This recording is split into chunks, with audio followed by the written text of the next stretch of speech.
Hello, my name is Beth Dixon, and I am the Math Lab Coordinator here at Walter State Community College on the Morristown campus. And I work in MBSS 222, and it is my job to help you through your math courses. And in that job, I've decided to do these podcasts as supplements to your lecture to kind of give you some examples to follow to help you do your homework. And what I'd like to do now is to do a couple of examples that seem to give students some trouble and difficulty, and that is writing equations by looking at a graph. And what I've got is two graphs, and we're going to write the equations for those two graphs. And I'm assuming, as I said before, that these are supplements. I'm assuming that you've had the lecture, that you know how an equation works together, and that you understand your formula, y equals mx plus b. But as a quick review to remind you, m represents your slope. And slope is always expressed as your rise over your run, or in the graph, how your vertical change over your horizontal change, or how the y's change over how the x's change. And I use this little delta symbol, this triangle, which is actually the Greek letter for delta, just to remind me that it's the change, because for math people, that delta symbol is just a fancy way of saying change. And I don't want to write out the word change in y. We're lazy math people. We like to use shortcuts. So we're going to use that. So we're going to look at an example, and we need to first to find out what the slope is. Because to write an equation, we want to write it in the form of y equals mx plus b. Well, the equation will have the y and the x, but we need to find that slope. And as a quick reminder, the second thing we'll need to find is the b. The b is the y intercept. And the y-intercept is where a line or graph of any kind, but in this case, since we're dealing with lines, I'm going to call it a line, is where our line will cross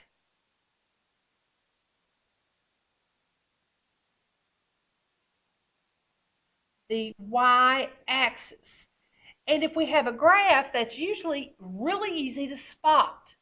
So we have two pieces of information that we have to fill in. First the m, then the b. Now, that doesn't mean, because I said first and second, that we actually have to do them in that particular order. That's just the order that we'll write them down as we do them. So let's look at the graph that I've got pictured here. And as we do that, what we want to do is look for those two pieces of information. And as we look at the graph, the easiest one to spot is going to be the y-intercept. And as we graph lines, the easiest one to graph is to graph the y-intercept. So I'm going to find the y-intercept first. I go across the y-axis, I go down till it touches, or find the origin and go up until it touches. It doesn't matter. Go down until it touches, whatever it takes, and find where my line touches the y-axis. And that's at this point right here. Well, what's that value? It's 1, 2, 3 units, and it's a positive 3 units. So that means my b is equal to a positive 3. My y-intercept is 3. Now, if I wanted to write it in words, I'm going to come over here and write it, then my y-intercept would be the point, and I'd want to write it as a point, 0, 3. But I'm trying to write the equation, so I'm just going to write b equals 3, because I'm interested in only two pieces of information, m and b. Okay? The next thing I need is I need to find my m. And my m has to do with how my line is sloped. I'm going to come across this line, and I want to look 4 whole number points. I don't want to count fractions. My slope may end up being a fraction, but that's okay. I want to count it from whole numbers in rise and run. To do that, I need to be on the corners of these grids because these are all the whole numbers on the X, these are all the whole numbers on the Y, and it's only at a corner that I am at a whole number. Well, this is a whole number, and I'm just going to follow the diagonal till I get to another whole number. Okay, right there's another whole number, and I'm going to go down and find another whole number because I want to be sure that I have counted right the first time. I'm going to count twice just to be safe. Now, if you've not watched, if you have trouble with counting slope, you may want to go back and watch the podcast on slope because I do have the podcast on how to count slope from a graph. As we look at this one, I'm going to go and we're going to talk about rise over run. So we always do the Y value first, and I have to stay on the grid lines. I don't want to go down the diagonal. I want to stay on the city blocks. I want to stay on the grid line. So I'm going to go down 1, 2, and then over 1, 2, 3.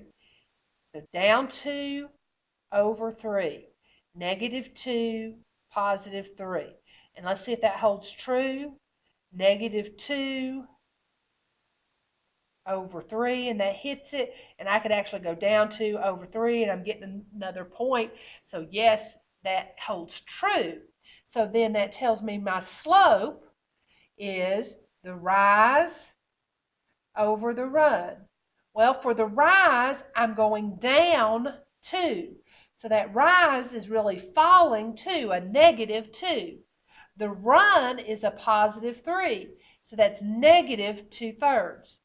So to write my equation, I'm going to put in first my m, so y equals -2/3, leave the x, then plus b. And so the equation of this line is y equals -2/3 x plus b. One of the other things that you may be asked to find then is you may be asked then to evaluate,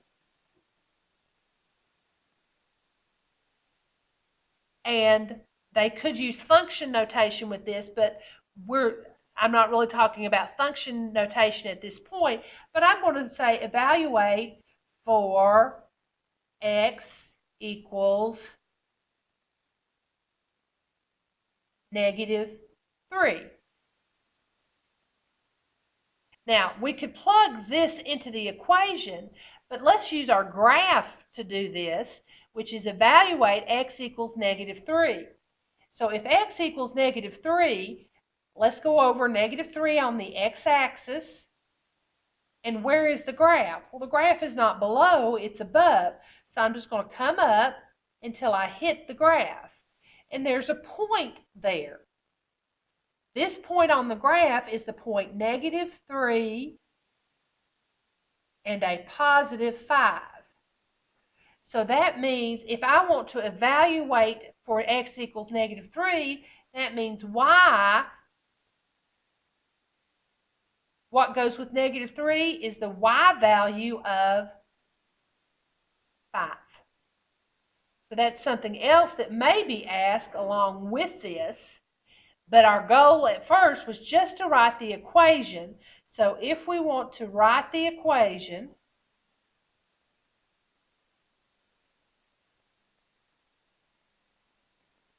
then we get this as our answer.